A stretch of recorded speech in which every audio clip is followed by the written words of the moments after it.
The night didn't feel reckless when it began. It felt quiet, almost accidental, like two strangers stepping out of the rain at the same time. The hotel suite still smelled faintly of whiskey and city lights when Ethan Cole opened his eyes. Sunlight cut across marble floors. Silence pressed heavy. He reached for his phone, already filing the night under casual, forgettable, a footnote in a life built on contracts and clean exits. But then he noticed the untouched champagne glass, the neatly folded dress on the chair, the way the door had closed softly, not slammed. Something about that restraint unsettled him. She hadn't left like someone who took nothing seriously. She'd left like someone protecting something fragile. And that was when the mistake stopped feeling small. Hello everyone. Before we begin today's story, I have a small favor to ask. Please hit subscribe and turn on the notification bell so you never miss our channel's new videos. It's quick, free, and the best way to support us in bringing you more dramatic stories. Your support means the world to us. Where are you watching from? Drop your city or country in the comments below. Thank you very much. Ethan told himself to move on. That was the rule.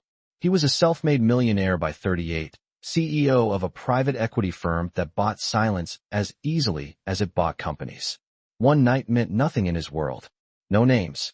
No follow-ups. No complications. By noon, his assistant was reminding him about a board dinner, a pending merger worth 9 figures, and his mother's constant pressure to settle down properly. The woman from the night before should have faded into background noise. Instead, she stayed. Not her face, not even her voice. It was the way she had paused before leaving, as if choosing dignity over explanation. The complication arrived 2 days later in a doctor's office Ethan hadn't expected to step into himself. A mutual acquaintance, trying to be helpful, spoke too freely. It was said gently, almost apologetically. She hadn't lied. She hadn't trapped him. She had simply been inexperienced. Completely. The word landed heavier than any accusation. Virgin. Ethan sat there, suit jacket still on, realizing that what he had dismissed as casual had been a line crossed for only one of them. The imbalance wasn't romantic. It was moral. He asked for her name. Lily. Harper. 26. Freelance copy editor. No family money. No safety net. When he found her apartment, it was a third-floor walk-up that smelled like old paint and burnt coffee. She didn't invite him in. She didn't yell. She didn't ask for anything. That was worse. She told him she wasn't angry. She just needed distance. She had trusted the wrong assumption. He left with the uncomfortable certainty that distance would not protect either of them for long. Because in Ethan's world, secrets never stayed quiet. A week later, a rumor surfaced. Nothing explicit. Just enough to raise eyebrows among investors who liked their CEOs predictable. His mother called. His largest partner hinted at optics. Lily became a liability without ever asking to be one. That was when Ethan made a decision he'd never made with a human being before. He showed up again, this time with paperwork in hand and fear behind his composure. He didn't sit. He didn't flirt. He told her the truth. The story was about to grow teeth, and it would bite her first. There was one way to shut it down cleanly. A legal marriage. Temporary. Contractual. Protective. No romance. No physical expectations. A clear end date. He would provide stability, privacy, and silence from the outside world. In return, she would stand beside him in public until the storm passed. Lily stared at him like he'd asked her to step into a different universe. She said nothing for a long moment. Then she asked one question that cut deeper than any clause. If I say no, will you still fix this without me? Ethan hesitated. And in that hesitation, she saw the truth. He needed her more than he wanted to admit. The contract lay between them, heavy as a promise neither had planned to make. And as Lily reached for it, not with greed but with resolve, Ethan realized the mistake wasn't that night. The mistake was believing control could replace responsibility. The contract was signed on a quiet Tuesday morning, not with champagne or witnesses, but with a pen that felt heavier than it should have. Lily Harper did not celebrate. She read every clause twice, asked calm questions, and made one condition clear. She would not pretend to be someone else. Ethan Cole agreed, surprised by how quickly he said yes. Within 48 hours, her life shifted sideways. A car arrived instead of a bus. A stylist asked instead of suggested. A spare bedroom in Ethan's townhouse became hers, untouched, neutral, deliberately respectful. The world called it an upgrade. Lily experienced it as displacement. She learned the rhythms of his world the way one learns a foreign language, listening more than speaking. Mornings were quiet. Ethan left early, always in a tailored suit, always efficient, never invasive. They spoke about schedules, public appearances, and boundaries. No affection, no lies beyond what silence already covered. The first public test came sooner than expected. A charity gala hosted by the firm, black tie, high stakes, familiar faces hungry for narratives. Lily wore a simple navy dress, nothing loud, nothing borrowed from someone else's identity. When they entered together, conversations paused just long enough to register the shift. Ethan felt it immediately. The scrutiny, the silent calculations. He introduced her as his wife without embellishment. Lily nodded, smiled politely, and held herself with the steady posture of someone who had learned to take up exactly the space she needed, no more, no less. As the evening unfolded, a minor crisis surfaced. A donor confronted Ethan over a rumored acquisition tied to layoffs. Voices tightened. Attention gathered. Lily listened, then stepped forward before Ethan could redirect the conversation. She did not defend the firm. She acknowledged the concern. She spoke about accountability, about people behind numbers, about transparency as a long-term investment. The donor softened. The tension eased. It was not dramatic. It was effective. Later, as they stood near the balcony overlooking the city, Ethan realized something had shifted. She had not needed his name or his power. She had simply spoken as herself. That night, headlines focused on strategy, not scandal. Investors relaxed. Ethan's mother called with cautious approval. The contract had worked. That realization unsettled him more than failure would have. Over the following weeks, the routine settled in. Lily attended events, learned names, declined excess gracefully. She did not spend money she did not earn. She volunteered for tasks others avoided, listening to staff, noticing details. Ethan watched from a distance, unsure when observation turned into respect. In private, they shared meals without performance. Silence became comfortable. One evening, rain tapped against the windows as they sat across from each other in the kitchen, eating takeout, because Lily insisted on normalcy.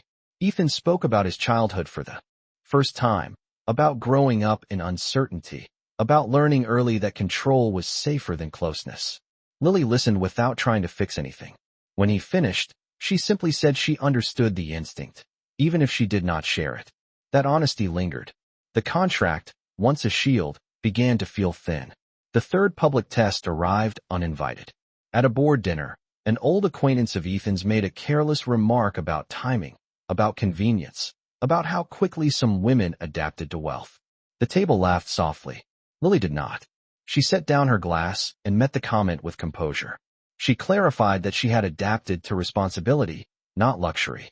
She spoke about choice, about consent, about how assumptions revealed more about the speaker than the subject. The laughter stopped. Ethan felt heat rise, not from embarrassment, but from something closer to pride. On the drive home, the city lights blurred past. Neither spoke for several minutes. Then Lily broke the silence. She said she would finish the term of the agreement as promised, but she needed to know something. If the contract ended tomorrow, would he still stand between her and the fallout? Ethan answered without hesitation. Yes. The word surprised them both. In that moment, the contract stopped being the most binding thing between them, and neither of them knew how to admit that quietly. The shift became impossible to ignore after that night. The agreement still existed on paper, but the air around it had changed. Ethan noticed it in small ways. Lily no longer asked before rearranging the seating chart for events when she saw inefficiency. Staff began coming to her directly, not because she demanded authority, but because she listened without agenda. That visibility came with a cost. Someone always notices when balance changes too quickly. The first warning arrived disguised as concern. A senior partner pulled Ethan aside after a quarterly review and suggested the firm was becoming a spectacle, not because of performance, which remained strong, but because of narrative. The partner used careful words, but the implication was clear. The marriage was being discussed in rooms Ethan did not control. Lily felt it too. Invitations stopped coming directly to her. Conversations paused when she entered. The warmth she had earned was being replaced by scrutiny sharpened into suspicion. She did not complain. Instead, she began documenting everything she touched, decisions she influenced, hours she contributed, as if preparing for a future defense she hoped she would not need. The attack came publicly, and it came from someone who had been waiting. At a high-profile industry summit, where press attendance was unavoidable, Ethan's former partner, a man who had lost a controlling stake years earlier, took the microphone during an open forum. His tone was amused, almost friendly. He congratulated Ethan on the recent stability of the firm, then pivoted smoothly. He questioned whether stability built on convenience could be trusted. He referenced rapid lifestyle changes. He suggested that some relationships were formed to sanitize reputations rather than strengthen foundations. The room grew quiet. Cameras leaned forward. Lily felt the shift before Ethan could react. She stood, not impulsively, but deliberately. She asked for the microphone, and the moderator hesitated just long enough to confirm the tension. Lily spoke calmly. She stated that she had not entered the marriage for money, power, or protection, and she did not need to list her sacrifices to prove it. She said contracts could create appearances, but character revealed itself over time. She ended by clarifying one thing that mattered. If the marriage ended tomorrow, she would still stand by every decision she had made publicly, because they were her own. The room exhaled. Applause followed, polite but uncertain. The former partner smiled thinly. He had not lost. He had planted something. By the next morning, headlines framed Lily as a calculated solution rather than a partner. Comment sections speculated. Old assumptions resurfaced, uglier now that they had permission. Ethan's board convened an emergency meeting without him. When he was finally called in, the message was clear. The firm would survive scrutiny, but only if he demonstrated control. That control meant distance. It meant clarifying the nature of the marriage. It meant letting Lily absorb the ambiguity alone. Ethan left the meeting knowing what was being asked and hating that it made business sense. He found Lily in the townhouse kitchen, sleeves rolled up, cooking something simple as if normalcy could anchor the day. He told her what had happened, every detail, without softening the edges. She listened quietly, then nodded. She said she had expected this moment. The contract had always been temporary. What surprised her was not the pressure, but how heavy it felt to be the variable others wanted removed. Ethan told her he could shut it down. He could clarify publicly, reduce exposure, let the marriage become background noise until it expired. Lily asked one question. Would that protect her, or would it simply make her invisible? Ethan did not answer immediately. The silence between them carried more weight than any clause they had signed. That night, Lily packed a small bag, not to leave permanently, but to remind herself that dependence was not an option. She told Ethan she would not beg for legitimacy, but she would not accept erasure either. If the marriage was to continue, it had to be defended openly, or it would end cleanly. Ethan watched her zip the bag, realizing the contract had reached its breaking point. He could protect his empire, or he could protect the person standing in front of him. For the first time in his life, the safer option felt like the greater loss. The decision Ethan avoided was no longer theoretical. The board scheduled a formal gala 2 weeks later, a public-facing event meant to reassure investors, partners, and the press. It was framed as routine, but everyone understood its purpose. Ethan would speak. The marriage would be addressed, directly or indirectly. Silence would be interpreted as weakness. Lily knew this was the moment where narratives hardened into history. She did not ask Ethan what he planned to do. Instead, she prepared herself for every outcome. In the days leading up to the gala, she stepped back deliberately. She declined interviews. She canceled appearances. She let the townhouse feel larger, emptier, as if practicing absence. Ethan noticed, but did not stop her. He was trapped between instinct and fear. The night of the gala arrived polished and cold. The ballroom glowed with glass and light. Cameras lined the entrance. Ethan arrived first, shaking hands, answering questions with practiced ease. When Lily entered beside him moments later, the room shifted. She wore a simple black dress, unadorned, almost severe. There was no attempt to perform affection. They walked together as equals, not a spectacle. The program moved quickly. Applause rose and fell. Then Ethan was called to the stage. He stood behind the podium, notes prepared, heart unsteady. He could end this cleanly. He could frame the marriage as private, contractual, transitional. He could protect the firm. He began by speaking about stability, about trust, about responsibility. The audience leaned in. Then he stopped reading. He looked up, directly at Lily, then back to the room. He said the marriage had begun under imperfect circumstances. He acknowledged assumptions without feeding them. Then he said something that had not been approved. He said Lily Harper was not a solution to a problem, not a strategy, not an accessory. She was a person who had acted with integrity when it would have been easier to disappear. He said if the firm required him to erase that integrity to feel comfortable, then the firm misunderstood the foundation it claimed to stand on. The room froze. Cameras captured everything. A board member shifted. A few investors exchanged looks. Lily felt her breath catch. Ethan continued. He said the contract existed, but it did not define the truth. The truth was that he respected her, and that respect was not conditional. He ended by stating that any future decisions would be made transparently, including the future of the marriage. Applause followed, hesitant at first, then stronger. It was not unanimous. It did not need to be. Backstage, tension cracked into noise. Advisors warned him.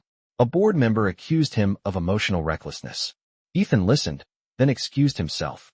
He found Lily near the service corridor, standing alone, composed. He told her what he had done. She did not smile. She asked one thing. Did you mean it? Ethan answered without deflection. Yes. Lily nodded, absorbing the weight of that answer. She said then they needed to change the terms. No more ambiguity. No more half protection. Either the marriage would end immediately, clean and public, or the contract would be dissolved and replaced with something real, built slowly, without obligation. Ethan felt fear, sharp and clarifying. He realized he had never chosen vulnerability without a safety net. He told her he did not want to lose her by clinging to control. Lily took a breath, then handed him the folded contract she had kept in her bag. She said if he was ready to let go of it. So was she. Ethan took the paper. For a moment, the future balanced on a few printed pages. He tore them in half, then again, until the words that had bound them meant nothing. The sound was quiet, final. Lily watched, then said they would leave together, but not as husband and wife on display. Just as two. People choosing the same direction for now. Outside, cameras flashed. Ethan placed a hand at the small of her back. Not possessive, not performative. Lily did not pull away. The story had shifted again, and this time, neither of them knew where it would land. The days after the gala felt unfamiliar, stripped of structure, yet strangely honest. Without the contract, there were no schedules pretending to be boundaries, no clauses explaining what they owed each other. Ethan and Lily returned to the townhouse together, not as a headline, not as a statement, but as two people unsure how to occupy the same quiet without rules. Lily unpacked the small bag she had never used, placing her things back where they belonged, not carefully, not defiantly, just naturally. Ethan noticed how different the space felt when nothing was temporary. He no longer left before sunrise. She no longer waited for him to set the tone. They learned each other slowly, through habits rather than promises. Lily worked from the kitchen table, editing late into the afternoon, her focus steady. Ethan watched from across the room, realizing how rarely he had allowed someone to exist near him without an agenda. Outside, the world continued to speculate. The board did not dissolve, but it shifted. Some members resigned quietly. Others stayed, recalibrating. Ethan took responsibility publicly, making it clear that any consequences would land on him alone. Lily was mentioned less. When she was, it was with uncertainty rather than accusation. She accepted that invisibility and exposure were two sides of the same misunderstanding. One evening, weeks later, Ethan came home shaken. A deal he had chased for months had collapsed, not because of numbers, but because a partner questioned stability. He expected Lily to reassure him, to frame it as temporary loss. Instead, she asked how he felt about walking away from something that no longer aligned with who he was becoming. The question lingered. Ethan admitted he did not know how to separate ambition from fear. Lily told him she had learned early that survival did not always mean endurance. Sometimes it meant choosing differently before bitterness took root. The honesty between them deepened, not romantically, but ethically. They did not rush intimacy. When Ethan reached for her hand one night on the couch, it was tentative. Lily did not pull away, but she did not pretend it erased history. She told him trust would come from consistency, not declarations. He agreed. The next test arrived quietly, without cameras. Lily was offered a long-term contract with a publishing firm in another city, an opportunity she had earned before her life collided with Ethan's. She told him about it over dinner, voice steady, eyes searching his face not for permission, but for clarity. Ethan felt the old instinct rise, the urge to secure, to anchor. He stopped himself. He asked what she wanted. Lily said she wanted to know whether choosing him meant shrinking herself. Ethan answered honestly. He did not want to be the center of her life. He wanted to be part of it. The answer cost him something, and they both felt it. Lily declined the offer, not because of him, but because it was not the life she wanted anymore. The distinction mattered. Time passed. The townhouse filled with ordinary moments. Grocery lists. Laughter over small failures. Silence that did not feel heavy. One morning, Ethan woke to find Lily gone, not abruptly, but deliberately. A note waited on the counter. She needed a few days alone, not to leave, but to confirm that staying was a choice she could make freely. Ethan did not chase her. He waited. When she returned, she looked lighter, certain. She told him she was ready to move forward, but only if forward meant mutual risk. Ethan listened, then did something he had never done before. He opened a drawer, removed a simple ring he had bought weeks earlier, not in expectation, but in hope. He did not kneel. He did not frame it as forever.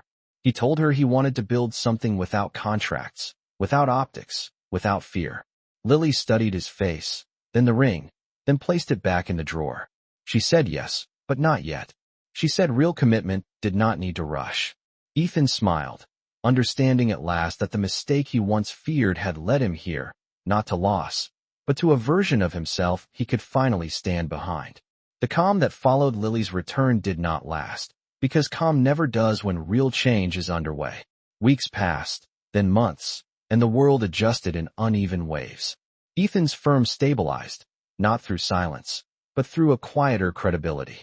Clients stayed because results held. Others left, uncomfortable with a leader who no longer hid behind distance. Ethan accepted the losses without panic. Lily watched the shift with careful attention, noticing how he handled pressure when no contract required her presence. He listened more. He interrupted less. When conflict arose, he no longer treated it as something to dominate, but something to understand. That difference mattered. Lily, meanwhile, began shaping a life that did not orbit his.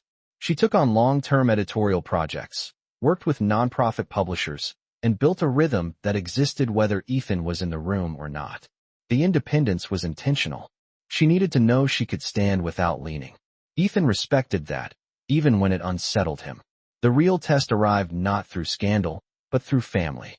Ethan's mother requested dinner, privately. No press, no board members. Lily agreed to go, aware that this conversation would not be performative. The dinner was formal but restrained. Questions were polite, then pointed. Ethan's mother asked about stability, about timing, about intentions. Lily answered calmly. She spoke about choice, about refusing to define herself by proximity to power, about building trust slowly. There was no confrontation, only clarity. When the evening ended, Ethan's mother did not offer approval. She offered acknowledgement. It was enough. On the drive home, Ethan admitted how much that meeting had frightened him. Lily told him fear was not weakness if it did not dictate behavior. The conversation stayed with him. Days later, an opportunity surfaced that threatened to reopen old wounds. A media outlet requested a long-form profile on Ethan, positioning him as a case study in leadership under scrutiny. The terms were clear. Full access. Personal history. Marriage narrative included. Ethan declined at first. Lily asked him why. He said he did not want to expose her again. Lily challenged that assumption. She said avoidance could also erase truth. After long discussion, they agreed to one condition. The story would focus on accountability, not redemption theater. The interview was controlled but honest. Ethan spoke about mistakes without dramatizing them. He acknowledged Lily without centering her as proof of his growth. When the piece published, it surprised both critics and supporters. It did not absolve him. It contextualized him. The public response softened. Lily was described not as a fix, but as a boundary he had learned to respect. That distinction mattered. In private, something else shifted. One evening, after a long day, Lily told Ethan she was ready to revisit the question he had asked months earlier. Not as a gesture, not as a milestone, but as a direction. She told him she was no longer afraid that choosing him meant losing herself. Ethan listened, resisting the urge to respond immediately. He had learned the value of space. He told her he did not need an answer that night. Lily smiled, the kind of smile that comes from being seen rather than persuaded. Time continued, steady now. One morning, without ceremony, Lily found the ring back on the counter, not presented, not framed. Just there. A quiet offering. She picked it up, considered it, then placed it on her finger without announcement. Ethan noticed hours later. He did not comment. He only reached for her hand, and this time, the gesture felt earned. There was no rush to formalize, no spectacle planned. Their commitment grew through repetition, not declarations. The mistake that once defined them had been replaced by a choice they renewed daily. And for the first time, neither of them felt the need to explain it to anyone else. The illusion of stability shattered the moment Ethan received the message marked confidential. A whistleblower report had been submitted anonymously to regulators, accusing his firm of ethical manipulation tied directly to the period surrounding the marriage. The timing was surgical.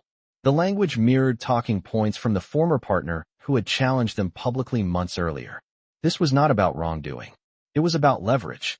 The investigation triggered automatically. Accounts were frozen temporarily. Partners panicked. Media outlets circled with renewed appetite. And at the center of the story, once again, was Lily. Headlines did not accuse her outright, but implication did not require proof. Phrases like strategic spouse and reputational shield resurfaced, sharper now because they followed a period of earned goodwill. Lily felt the shift immediately. Invitations disappeared. Messages went unanswered. The silence carried judgment. Ethan tried to shield her, pulling her out of meetings, limiting exposure, but the instinct backfired. Distance looked like confirmation. Lily confronted him late one night, asking why protection always required her to step back. Ethan admitted he was afraid. Afraid the scrutiny would damage her more than it would him. Lily said damage without agency was still damage. The following morning, regulators requested a formal statement. Advisors urged Ethan to separate personal narrative from corporate risk. They recommended clarity. Clarity meant defining the relationship as personal but non-essential.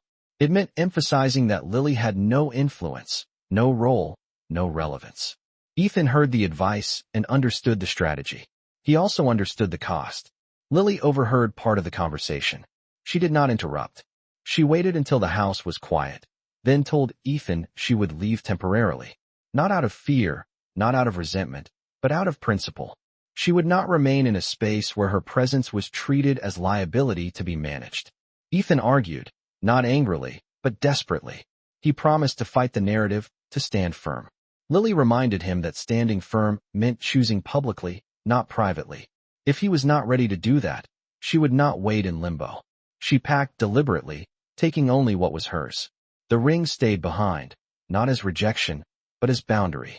When Lily walked out, the house returned to silence, heavier than before. Days passed. The investigation progressed. Ethan complied fully, opening records, submitting interviews, exposing the firm to scrutiny without obstruction. He refused to comment on Lily publicly, neither distancing nor defending. The media interpreted the silence in every possible way. Alone, Ethan confronted the truth he had been avoiding. He had learned to respect Lily in private, but he had not yet learned to risk everything for that respect. The investigation concluded faster than expected. No wrongdoing was found. The whistleblower claims collapsed under review. The damage, however, had already landed. Partners withdrew. Stock value dipped. Ethan faced the board and made a decision that stunned them. He announced his resignation as chief executive officer, effective immediately. He stated that leadership without integrity was performance, not responsibility. He accepted the consequences without negotiation. News broke within hours. Lily read it alone in a small rental apartment, sitting on the floor, phone shaking in her hand. She did not know whether the decision was for her, for himself, or for something larger. What she knew was that it was irreversible. That night, Ethan did not call. He did not ask her to come back. He wrote a single message instead. He said he had chosen to stop managing risk and start accepting cost. He said he did not expect forgiveness or return. He said he understood if the chapter was over. Lily stared at the screen for a long time. The question was no longer whether Ethan could protect her. It was whether he could stand without power and still choose the same values. The story had reached its breaking point. What came next would decide whether the mistake that began everything would finally be redeemed, or whether it would remain a lesson learned too late. The world felt quieter after the resignation, not because attention disappeared, but because its tone changed. Ethan Cole was no longer framed as a calculating executive under fire. He became a man who had walked away from power without securing a softer landing. Analysts debated motives. Commentators argued whether the move was strategic or reckless. Ethan did not respond. He cleared his office himself, returned keys, and left the building without ceremony. For the first time since his 20s, he had no title waiting for him the next morning. The days that followed were unstructured, unsettling. He rented a modest apartment near the river, furnished sparsely, and spent hours walking, thinking, resisting the urge to fill silence with action. Lily did not contact him. She watched from a distance, reading what was written and noticing what was not. Ethan did not mention her in interviews. He did not ask for public sympathy. He accepted blame where blame belonged and stayed quiet where silence was honest. Weeks passed before their paths crossed again, not by plan, but by coincidence. Lily was leaving a community publishing office she had begun consulting for when she saw him standing across the street, holding a coffee, waiting for a walk signal like everyone else. He looked the same, and not at all. There was no entourage, no urgency. When he noticed her, he did not approach immediately. He waited. Lily crossed first. They stood a few feet apart, unsure which version of themselves the moment required. Ethan spoke first, simply. He said hello. Lily asked how he was. He answered truthfully. He said he was learning how to be present without leverage. They talked for a few minutes about ordinary things. Work, weather, time. Then Lily asked the question that mattered. Why did you really resign? Ethan did not deflect. He said he realized that every time he protected her quietly, he was still choosing safety over honesty. He said stepping down was not a gesture. It was a correction. He could not claim values he was unwilling to pay for. Lily listened carefully. She did not soften immediately. She said sacrifice alone did not guarantee change. Ethan agreed. He said he was not asking for return. He was asking to be understood accurately. They parted without resolution. Days later, Lily invited him to attend a small public forum hosted by the nonprofit she worked with, focused on ethical leadership and accountability. She told him he did not need to speak. Just listen. Ethan attended quietly, sitting in the back, absorbing stories from people who had lost positions, reputations, livelihoods, and still rebuilt with integrity. When discussion opened, someone asked him why he had come. Ethan stood, unprepared, and answered simply. He said he was there because he was no longer hiding behind success, and he wanted to learn how to build something that did not require anyone else to disappear. The room was silent. Lily watched, not moved by words alone, but by alignment. Afterward, they walked together. Lily told him she had seen many men lose power. Few allowed it to change them. She said she needed to know whether his choice was sustainable, not dramatic. Ethan told her he had begun consulting independently, turning down offers that asked him to replicate old patterns. He said he was comfortable with less, as long as it was honest. Lily asked if he regretted the original mistake. Ethan paused. He said he regretted the assumptions he carried into it, not the meeting that forced him to confront them. Lily stopped walking. She told him she was ready to come back, not to resume what they had before, but to start something without titles, contracts, or public shields. She said if they moved forward, it would be with equal visibility and equal risk. Ethan agreed without hesitation. He did not promise ease. He promised presence. They returned to the townhouse together days later, not reclaiming it, but redefining it. Lily picked up the ring from the drawer where it had waited untouched. She held it, then looked at Ethan. This time, she did not hesitate. She placed it on her finger and said she was choosing him, not because he had fallen, but because he had stood back up without demanding applause. Outside, the world continued its commentary. Inside, something settled. The contract that once defined them had been replaced by a choice renewed openly, without protection. The mistake that began as a secret had finally been answered with truth. The life they built afterward did not announce itself loudly, and that was intentional. A year passed, marked not by headlines, but by routines that grounded them.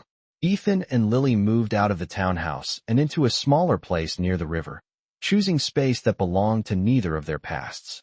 Ethan rebuilt his work slowly, advising organizations that valued transparency over speed, turning down offers that looked impressive but felt familiar in the wrong way. Lily expanded her work with community publishers, mentoring young editors, building something steady that did not rely on proximity to power. They were no longer careful around each other. Trust had settled into muscle memory. One autumn morning, Ethan asked Lily to walk with him along the river path, where he had spent so many evenings thinking after his resignation. There was no crowd, no photographer waiting, no symbolic setup. He stopped near a bench, the same place where he had once wondered whether losing everything was worth keeping one truth. He told her he did not want to mark their future with a correction to the past. He wanted to mark it with intention. He said he did not need a spectacle to prove commitment, only permission to promise without conditions. Lily listened, steady, her hand in his. She told him she had learned that love did not need to arrive perfectly to become honest. It needed accountability and time. Ethan reached into his pocket, not with urgency, not with rehearsed words. He asked her to marry him, not because they had survived something dramatic, but because they had chosen each other when it was quiet. Lily said yes without hesitation. The wedding, months later, was small. No ballroom, no press. A handful of friends who had seen them become themselves rather than symbols. Ethan's mother attended, not as an authority, but as a witness. The vows were simple. Ethan promised to choose truth over control. Lily promised to choose partnership without shrinking. When they exchanged rings, there was no applause, only a collective exhale from people who understood what it had taken to arrive there. In the weeks that followed, the story that once chased them finally lost momentum. The former partner faded from relevance. The firm Ethan left adapted without him. New leadership emerged. The investigation that once threatened everything became a footnote in business journals, cited as a case where integrity changed outcomes even when it cost power. Ethan was invited to speak occasionally, but he declined most offers. When he did speak, he did not frame himself as redeemed. He framed himself as responsible. Lily never corrected narratives directly. She let her work speak. Years later, when asked in a small interview what she thought about the night that began everything, she answered carefully. She said it was not a mistake because mistakes implied accident without lesson. She called it a moment of reckoning. She said people were not defined by what they assumed, but by what they were willing to unlearn. On a quiet evening, long after the world had moved on, Ethan and Lily sat on their balcony, watching the river reflect city lights. There were no contracts left in drawers, no clauses waiting to be enforced. Only shared history, shared responsibility, and shared direction. Ethan told her that for the first time, he felt successful without needing to defend it. Lily smiled, resting her head against his shoulder. She said love had never asked him to give up his power, only to stop hiding behind it. The mistake that once threatened to define them had been transformed, not into a fairy tale, but into something better. A partnership built on choice, integrity, and the quiet courage to be seen as they were. And that, in the end, was the story that mattered.